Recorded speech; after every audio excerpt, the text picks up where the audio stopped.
Hi, and welcome to Connected Conversations for Creatives, a place where creatives like you can learn, grow, and connect.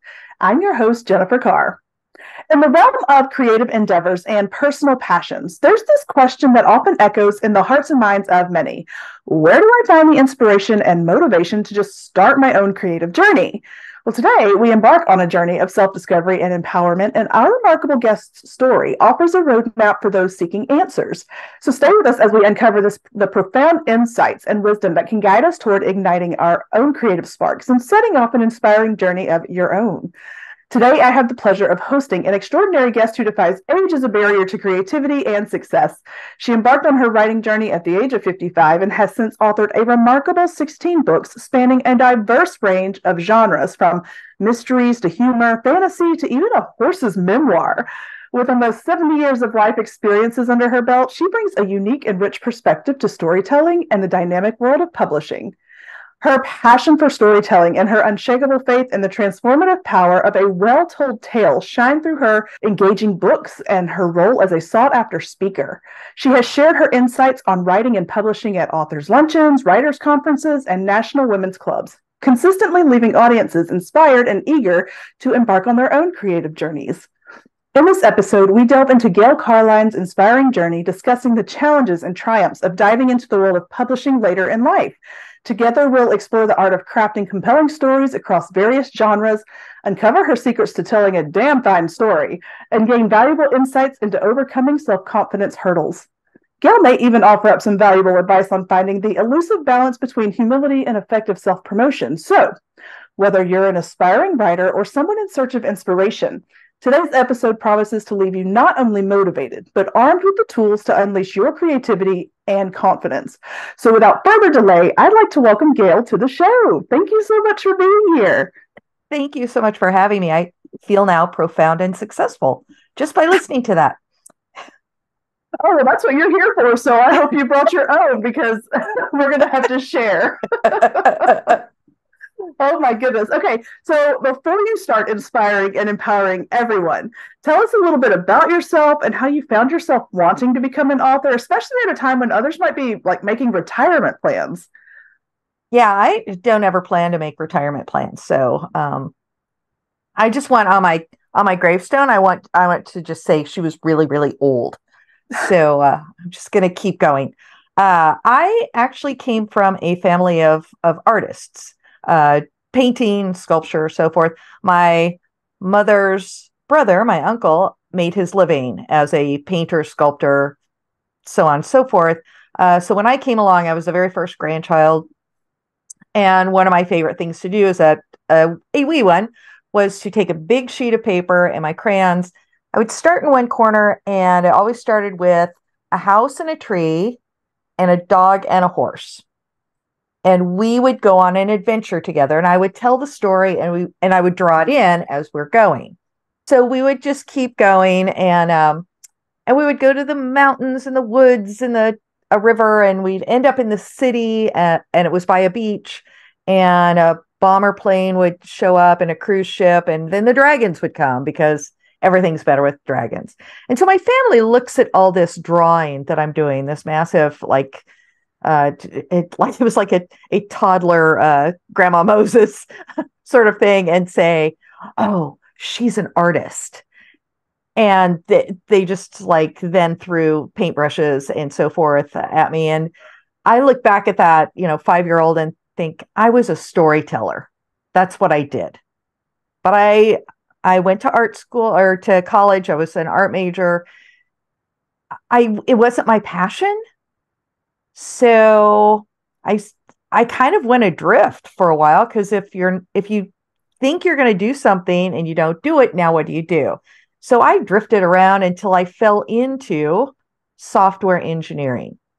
If you can fall into a career. What happened was I got a job doing computer and data entry, and it was in the old days when the guys would write their code and then give it to you. And so I started to understand what they were writing and fixing their mistakes. And one of the guys said, hey, you're pretty smart. Would you like to learn to do this? And I said, I can remember this conversation because I said, sure, I'm not doing anything else. And so that's how I became a software engineer for 30 years. Went back to school to get a degree in it at Cal State Fullerton. I was originally from Illinois, moved to California where aerospace was and the money was. And so did that for 30 years. Got married, had a son, still married, still have the son. We renew his contract. He's cool. um, so I'd always written, I'd always told stories. So about 2003 is when it all started, but 2004, there were a few things happening. One was that my son was getting ready to go from 6th grade into middle school.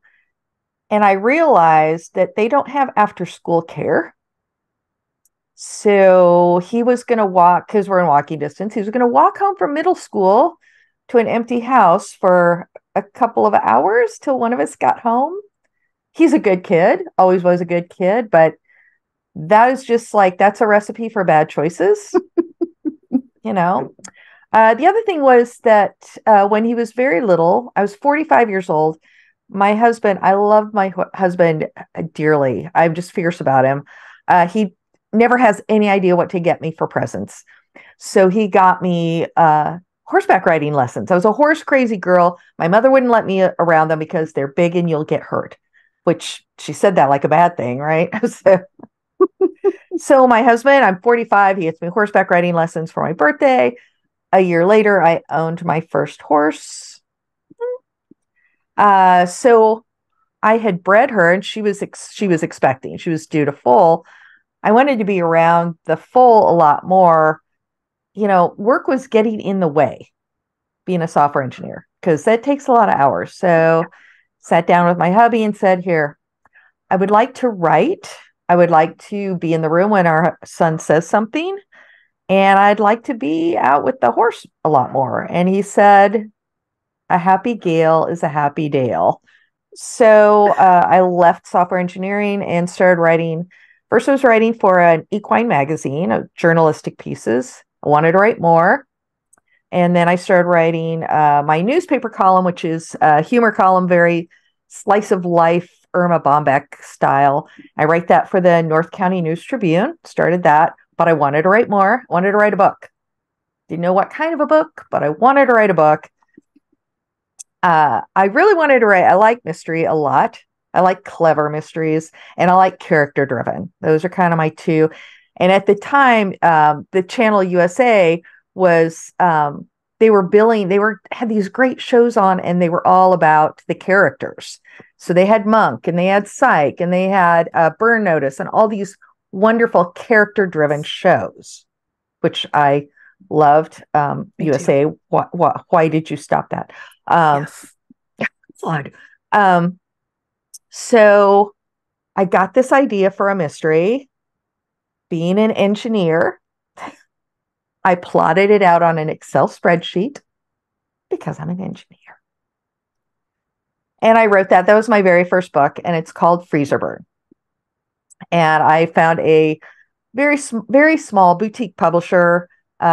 She's back in Baltimore. The publishing company, she had some health issues, so publishing company's gone. But and it was not a horrible experience, but it was not the experience I wanted, and that is completely my fault.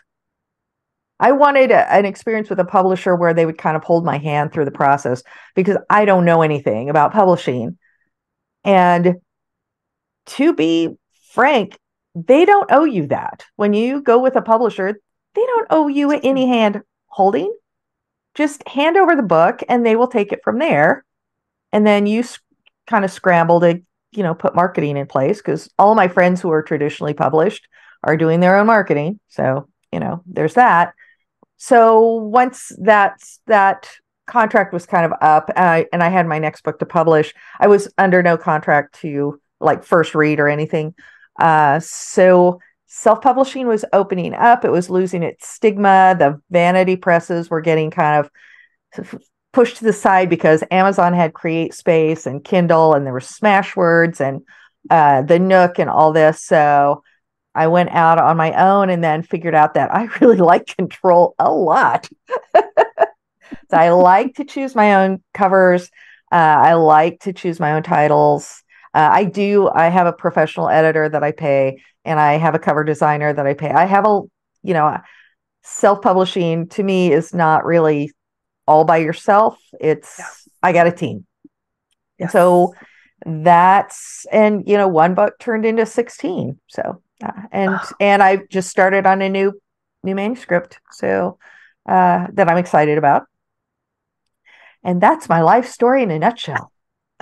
I love that. You have just taken it from, let's figure out what I want to do with my life. That's not it. Let's try something new. And that is something that I think a lot of creatives struggle with, is we think that we have to go in this one little box. It's like, oh, this is what I'm really good at, or, like having the paintbrushes thrown into your hands. Okay, I'm good at it. People expect this of me, but the fact of the matter is I don't love it. Exactly. It's the heart of the creative. It's like, hey, you can choose to do something else, but we get so scared that the expectation is there. And I feel that still. I have found that writing it's always been a love, but it's really a passion. And talking to people, I love this part of my thing, of my gig, and so I feel like I have put these expectations on myself that I'm afraid that if I want to try something new, I might let somebody down. But I have all these ideas going through my head. So I love to hear from somebody else who's like, you know what? If you don't love it, try something else. Yeah. And like I said, I was really adrift until I found that. And I always compare it to when I was trying to be an artist, visual artist. Could I draw a tree? Yeah. Is it the tree that was inside my head? No. Did I want to draw 1,000 more trees to get to that tree in my head? Also, no. But when I started writing, could I describe a tree? Yes. Is it really the correct description? Not quite. But now I want to tweak it. I want to massage it. I want to do the work that makes it match what's up here. And that is the best part of it. And I think any artist is a storyteller in some form or fashion. You just have to find your method. You just have to find your tools. And I love that you found it. And your experience as a writer, it spanned several years and numerous books. So how has your writing style, or just the approach that you take to writing, how has that evolved over time? And what have you kind of learned that works for you? I've learned a couple of for me, really good lessons. Your mileage may vary, but one of the things that I learned was that I don't necessarily have a process, because my process tends to change and evolve per book. So when I write my mysteries, it's not really an outline, but I need some touch points of where I'm going, because I've got some clues, I've got suspects, I've got red herrings, I've got all these things that I have to keep track of. When I was writing my fantasies, I just went commando. I just sat down. It was a work of pure joy, where it was like, where are we going? Oh, we're going to this island today. What's its name? I don't know. What should we name it? Because I made up my names. So that was just pure commando. So I have to be okay with, I'm not a person who's bound to a process. The other really important thing for me to learn over the years is that I cannot write every day. I just can't. And I've got to give myself permission. Yeah. I will set my schedule and know, you know what, Tuesdays, I give a horseback riding lesson. I get a lesson. I have to take care of stuff around the barn. I get home and shower and I'm exhausted.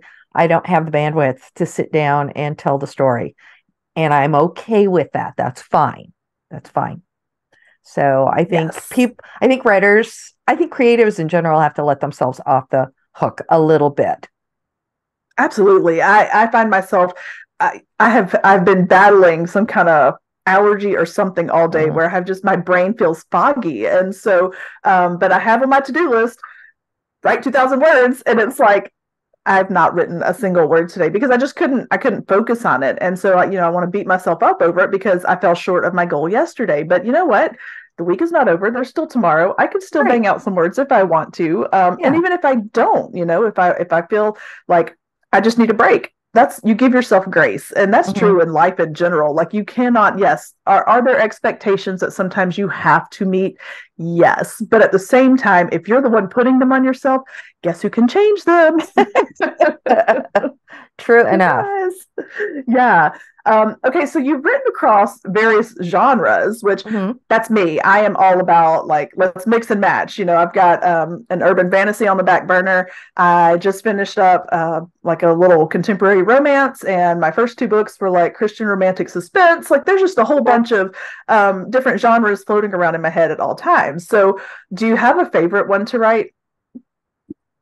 Oh, why don't you ask me if I have a favorite child? Except I have an only child, so yeah, I do. Same. So yeah. So yeah. Um, any project I'm working on at the time, I am in love with. I loved just the freedom and joy in writing the fantasies. Um, because the first book, the first of the fantasy I wrote, yeah, I'm sure this has never happened to you where you've had a story stuck in your brain and you can't write anything else until you get that story out of there. It's like clogging the pipes. Yeah. So I'm in the shower one morning and thinking, we don't have enough girl pirates in literature. And from then on, it just kept coming back to me. I was trying to finish the fifth Perry Miniopa mystery, and this thing was like, get out of my head. So I thought I was going to write just like a short story, maybe a novella. And around the 90,000 word mark, I realized I did not have either a short story or a novella. And I could have, and it comes down to the end. I'm at about 100,000 words now. And I'm like, okay, I can end this now. I can wrap this all up. Everybody can get their, sailing into the sunset sort of thing. But if I go this different direction, it's very organic. It's, I think, a real consequence of their journey. But I need another 2 books. I don't know what it is about fantasies and trilogies. So that's how I ended up with a trilogy. In between, I did finish the Perry book, but yeah. So I am 100% a pantser when it comes to writing anything. I have a sheet that I keep notes on and stuff, especially if I've got a timeline or something like that I have to keep up with. But you're kind of a plantser, huh? Like you mentioned earlier, you kind of have some notes here and you have some notes there, or you immediately you said spreadsheet, and I was just like I have a love-hate relationship with spreadsheets. It is a software. It's an engineer thing. It's a total engineer thing. And I tend to do it now more. I find that Excel for me, works out well to have I get my character Bible, and that way I can, for the next book in the series or whatever, I can just add characters in, and I can keep track in my columns of which book did they appear in. Any little tweaky detail I need to remember about them. I had to go back and look up my book I'm working on now is a sequel to my romantic suspense, and I couldn't remember what kind of car she drove, so I had to go and look that up. And then you can do another page of word count. Did I make my word count for the day? Is there a word count I'm aiming for? And then I actually do nowadays kind of reverse engineer the plot after I'm, I'll put here's a chapter, here's a sentence about what's happening in that chapter. And I just go through the whole book after I'm done. And for me, it does really good because I can then look and go, this chapter actually belongs above here and not below here, because that would make more sense to the reader. And this chapter, there is no reason for it to even exist. It's not advancing the plot. I don't know why it's doing there, except that I enjoyed it. I enjoyed it tremendously. Yeah, my editor this time around, she was like, how about we make that a deleted scene that you can add later? She said that about several. So I have an actual folder of deleted scenes. And I was like, listen, and the book is still 130,000 words. Oh my gosh. It's ridiculous. But I couldn't part with them. I was like, no, those are my words. But yeah, oh my gosh. I was with her. It was for real. Okay, so you're clearly passionate about storytelling. So, what do you think makes a story compelling? Okay, first of all, I have to be invested in the characters, and they Yeah. don't have to be likable. I just have to be invested in them.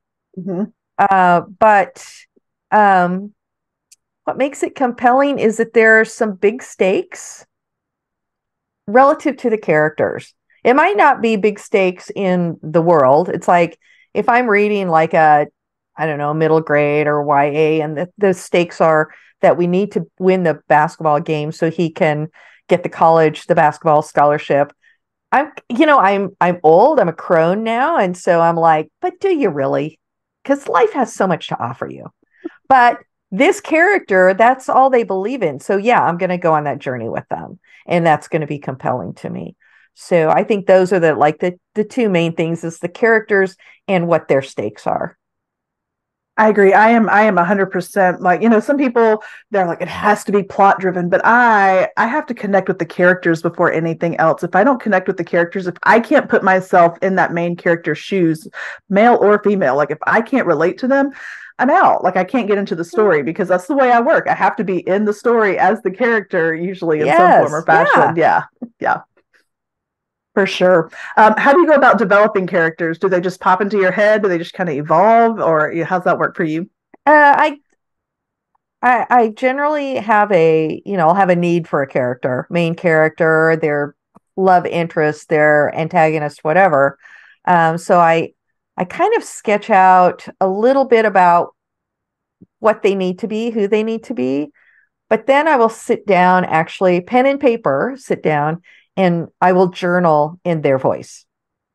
So Oh, I will sit down and say, my name is Skip Carlton. I'm a detective in the Placentia Police Department. I was born in Chicago. My dad was a policeman, so I always knew I was going to be a policeman. I married young, had two kids. But when I wanted to move to California, the wife didn't want to move. I just keep talking about their life until I hear their voice. And I've ended up, I journaled a couple of people that were dead before the story began, but I found a motive for murder.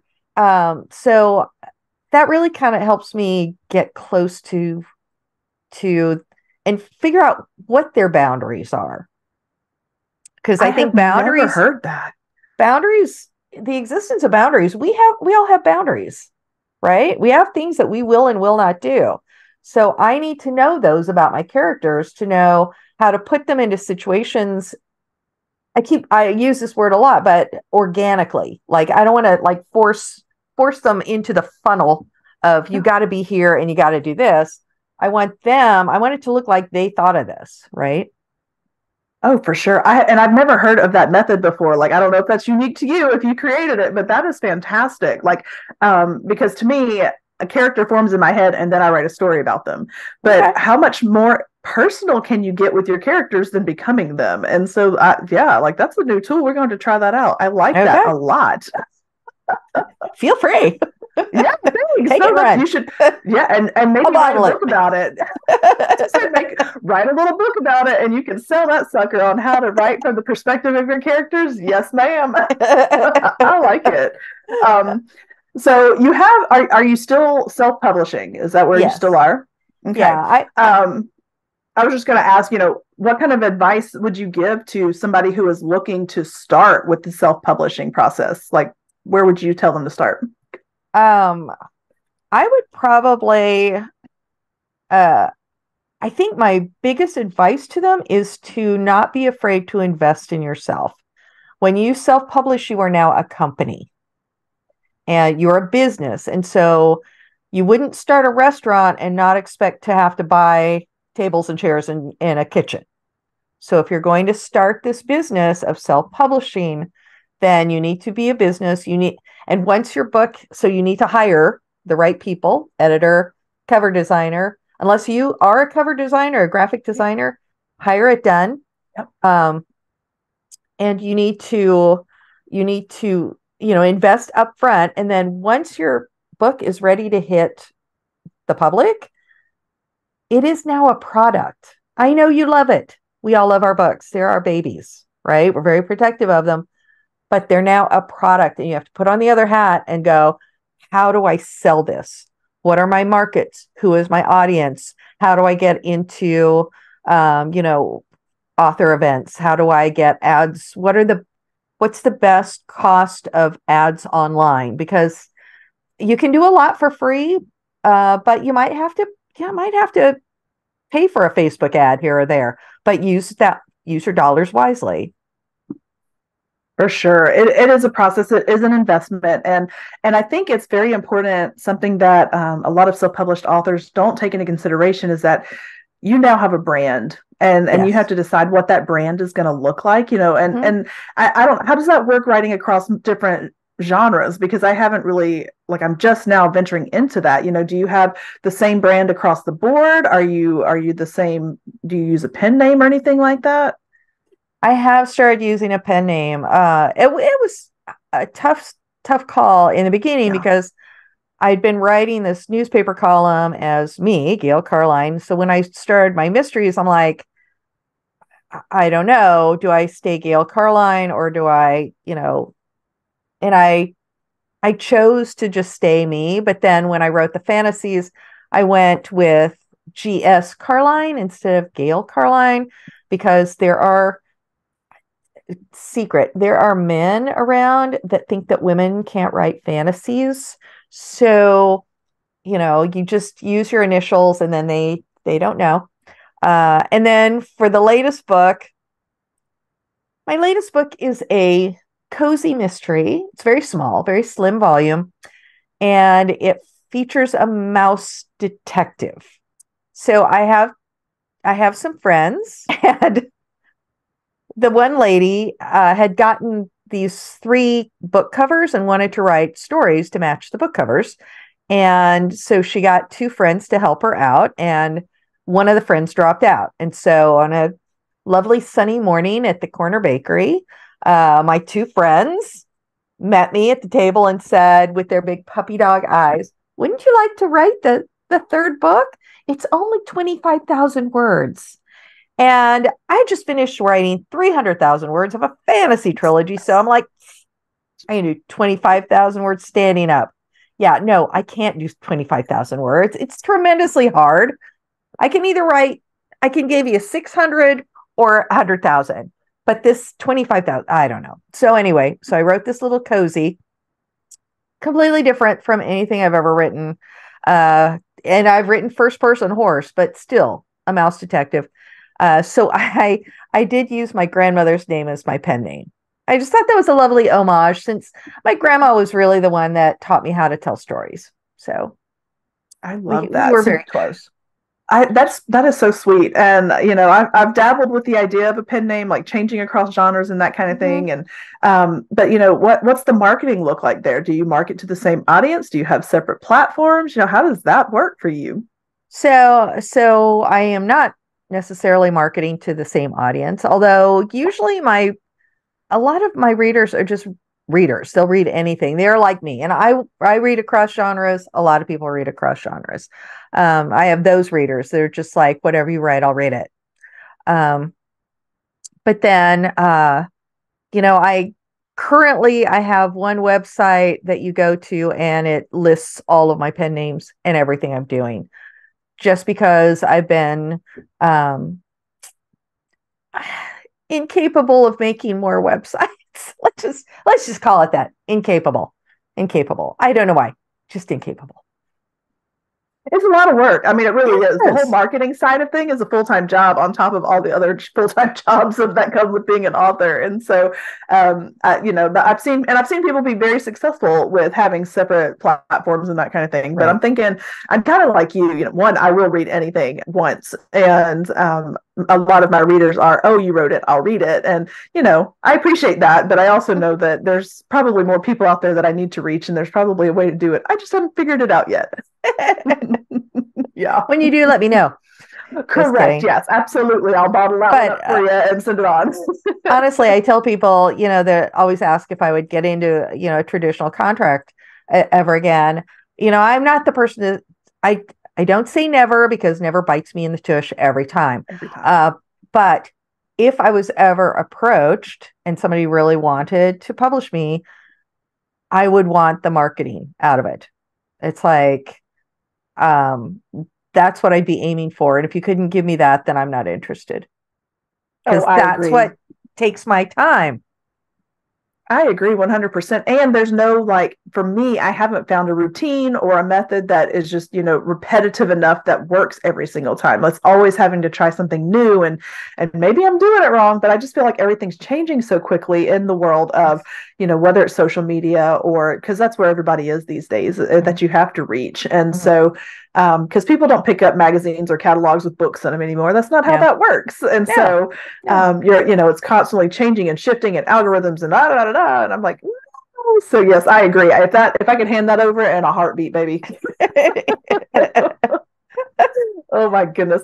Okay. So a lot of times, and there is this level of self-confidence that you have to have when you are self-published, because you have to be willing to make decisions and stick with those decisions, and stand behind those decisions. So when it comes to promoting your work, how have you tackled that challenge of finding the confidence? Because there also with it comes some rejection, and that kind of stinks as well. So, how have you tackled the self-confidence issue, and what advice would you offer to others in that situation? Yeah, the self-confidence is difficult. And as like chatty and talky as I am, it was a hard road for me. And I still have moments where I'm just like, I don't know. So primarily what I've been working on, I've been doing some life coaching. I listen to a podcast that does a lot of life coaching with thought models, because our thoughts create our feelings, and those create our actions, and so forth. And so my first thought model was that I am no good at selling my own books. I can sell your books all day long. I can sell everybody else's books because they're fabulous. And then I get to mine, and I, it's like, I kind of like this book, and you might like it too. I just don't have that oomph. So what the coaches recommended that I do is just think about the times that I did hook up with that reader and hand sell them a book, and they loved it. And so to tell myself, I could start telling myself, sometimes I am a really good salesperson. Sometimes I can really sell my books. And that sometimes allowed me to go, I'm not going to sell everybody because nobody sells everybody, but I can hit the mark. And my sales just leapt up because I was more confident that I may not get you, but I'll get you. So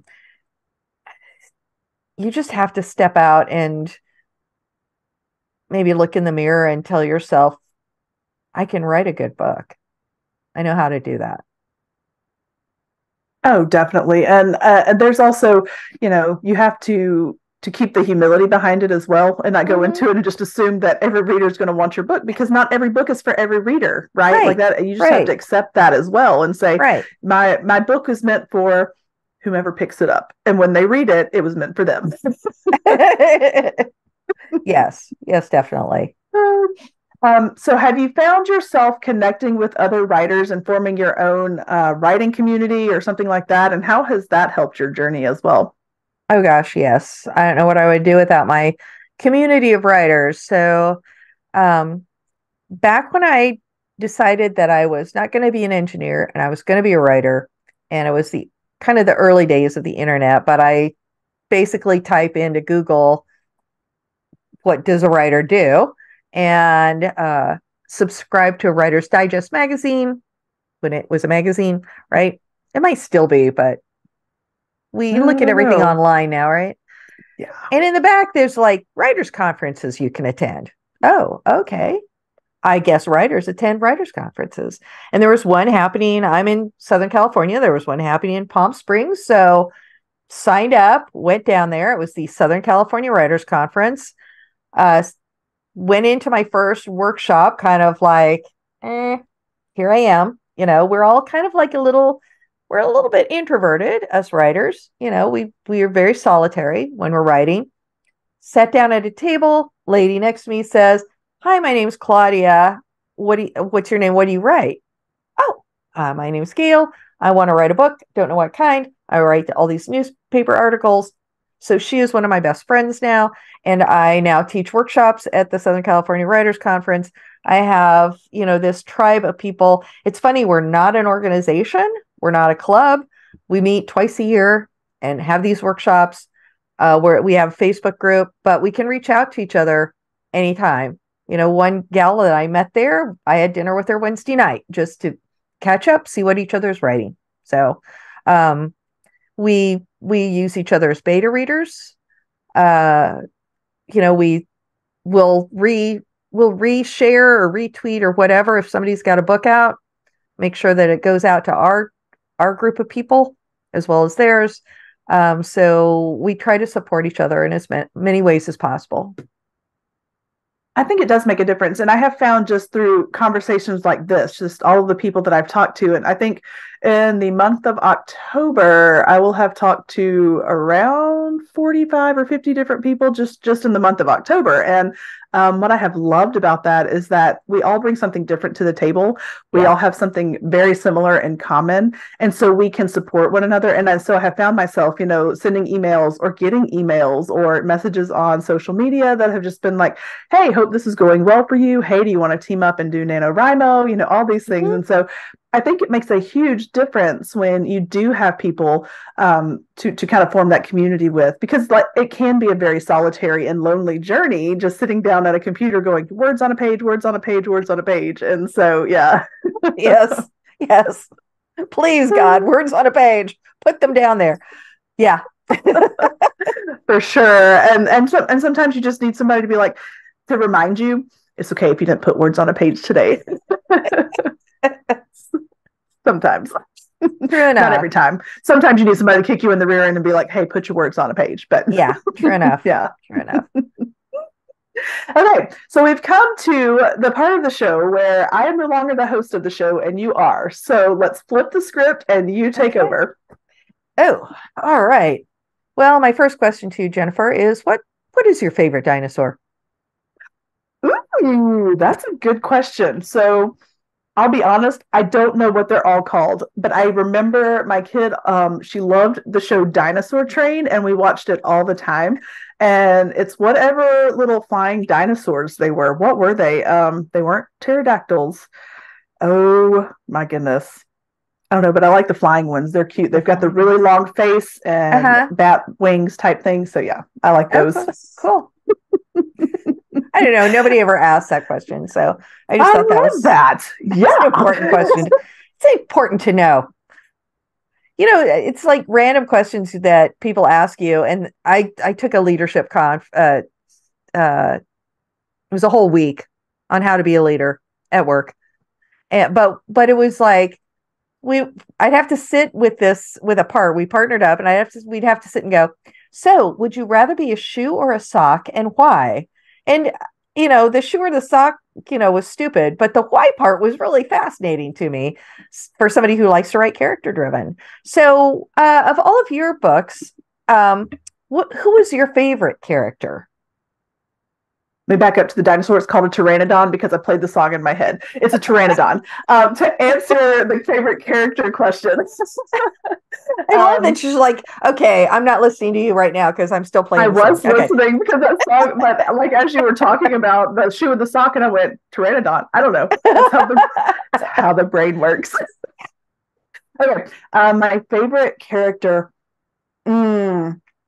Before I finish this third book, which is not related to the first two are part of a series, and the third book is completely different. But the first two, I would have said that his name is Mark Collins, and he would be my favorite character because he has such a cool story of just, learning to live a very different life, and he takes on a different role later in life, and he takes on responsibilities that he didn't have any obligation to take on, and I just really admired him. But in the current book, her name is Rachel. She's the female main character, and I think she just goes through a growth process that says, I've had my heart broken, but that's okay because I have dreams and I refuse to let anything stand in the way of them. And she goes after them. And so I think just watching her kind of grow up through the story and where she ended up, I was like, yes, I want to be her when I grow up.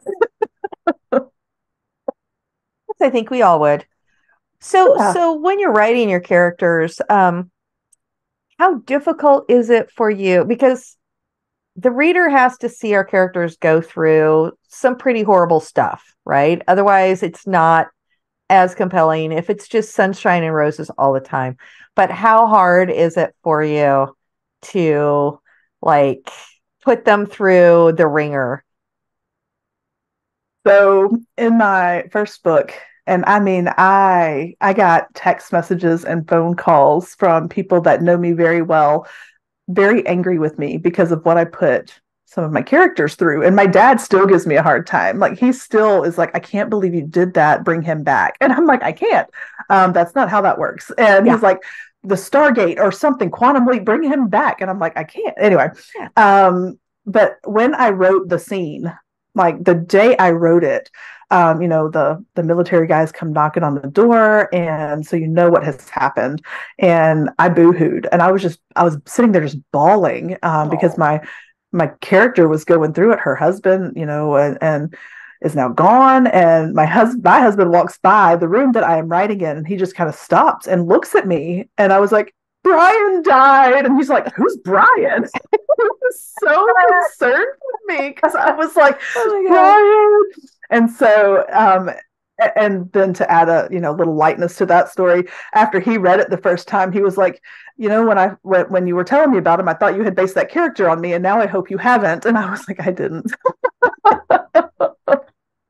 He's a little concerned there. Oh God. But yeah, it can be hard to put them through it because, for one, they're coming from you, like they are part of you, that, you're giving birth to these characters. So they're part of your soul that you have put on the page. And then you have to watch them. It's kind of like when you watch your kid go through hard stuff. Do they have to go through hard stuff? Yes, that's how you grow. That's how you learn. Is it easy? Nope. Especially as a parent, when you're like, let me fix it for you, but you can't. You shouldn't. Especially once they're adults. Mine is Yeah. 31. I can't fix it. Right. Yeah. Right. All you can do is be there and offer up the hope and the advice and be like, hey, I'm here for you, whether you make the right choice or the wrong one. Right. Yeah. No, it's hard. Oh gosh. Here is the big question. Ooh. If there is one thing you want somebody to walk away with and they hear nothing else, what is the one piece of advice or encouragement you would want them to walk away with? Ooh. One piece of advice or encouragement.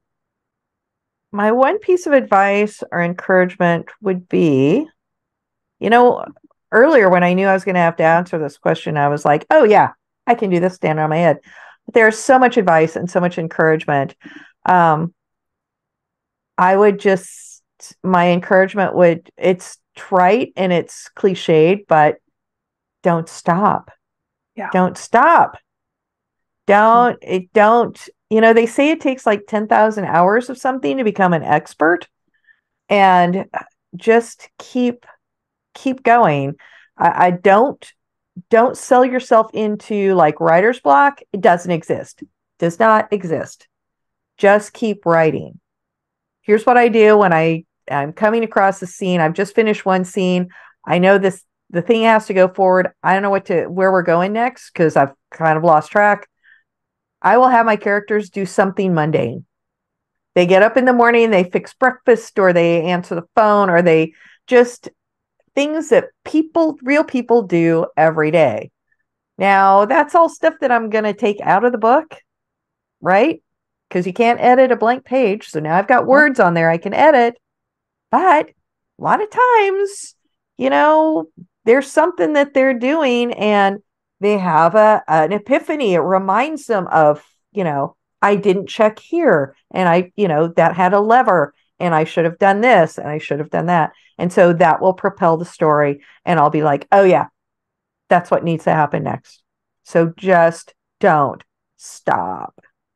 I think that's fantastic advice, because a lot of times we come to those hurdles, whether, and that happened to me on my second book. Was I got to the middle, I knew how I wanted it to end and I knew how it began, but I was like, I got to that middle and I was like, how do I connect them? I have no idea. So I set it down and walked away for 2 weeks. I didn't look at it. I didn't open it. I didn't touch it. I said, I just need a moment.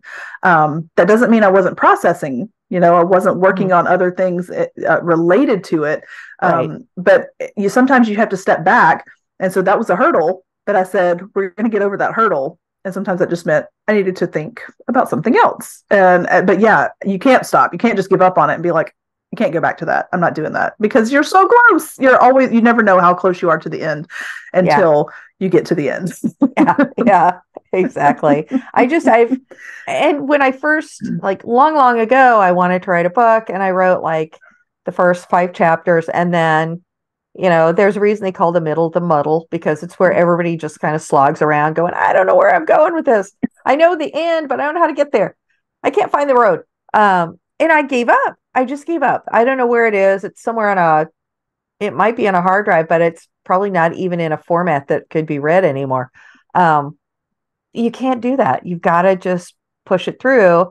Even if it turns out to be like a horribly bad book that you're never going to publish, you're going to learn from that experience. Yes. And you're going to take that learning into the next book you write. 100% true. Yes, that's so true. Gail, tell us how listeners can connect with you and your work. Please connect with me. You can go over to my website, which is just Gail. I am Gail Carline everywhere. So if you just just Google Gail Carline, you'll find me everywhere.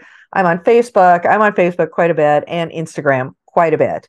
I'm sometimes on the artist formerly known as Twitter, but not a lot anymore because X. Yeah. I've started kind of playing with Threads a little. It's okay. But I've got a website, gailcarline.com. I've got a blog, which is called The Edge of the Chair of Literature. Nice. And I write a column in the North County News Tribune, humor column. I think that's everywhere I might be. You can find me down at Albertsons on Placentia Avenue, because I can't ever, even when I make a list, I'll get home and go, oh, I forgot this. So yeah, I'm always there. That's hilarious. Yes. And all of that, maybe not that part, but all of that will be in the show notes so that everybody can find you online. I don't think you want those people following you to the grocery store. I mean, you might. That might be something you like. I don't know, but it seems a little dangerous. It is. Well, we'll make sure it's all in the show notes. And so that everybody can just click of a button and find your website, find your books. Are your books on Amazon and all of the major platforms? Amazon, Barnes & Noble. You can walk into any bookstore and order them. Drop me a line. I'll ship you one autographed. Nice. Personalized. Exactly. I like it. That's good service right there. Well, Gail, thank you so much for being here and hanging out. This was fun. This is a lot of fun. We should do this more often. Let's do it. Well, again, thank you for being here, and I hope you have a great rest of your day. Thank you. You were a lovely host. Oh, thank you.